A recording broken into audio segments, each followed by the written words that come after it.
Секоја генерација должна да ги проширува видиците, а секој граѓанин да реагира секогаш кога некој го блокира и го невозможува неговиот развој.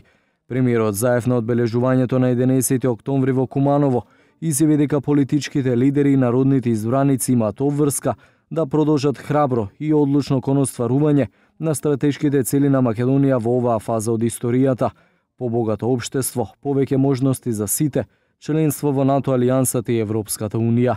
11 октомври 2018 година е дел од востанието на нашата генерација. Ова е востание на гласот.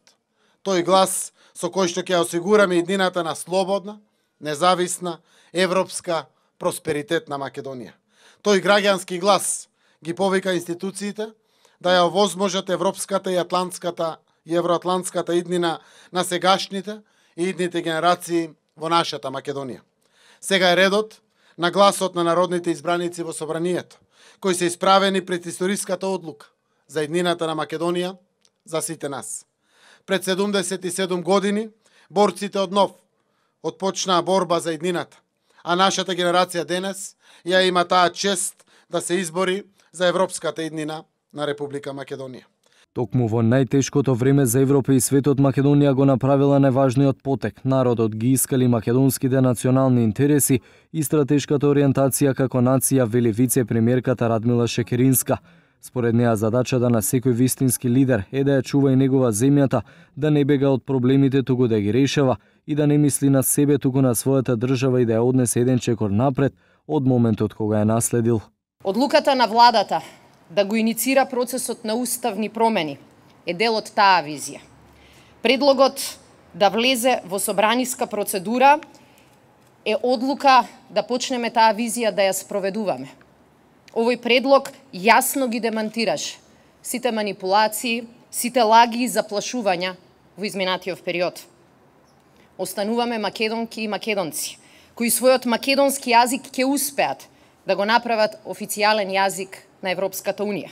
11 октомври е денот кој ќе означи 4 годишна борба на поробениот македонски народ против надмокниот фашистички окупатор, вели еден од учесниците во Народно-ослободителната војна Никола Стојановски. Со многу жртви и херојства беше остварен сонот да се создаде прва македонска автономска држава, вели тој, како темел за денешната самостојна Република Македонија.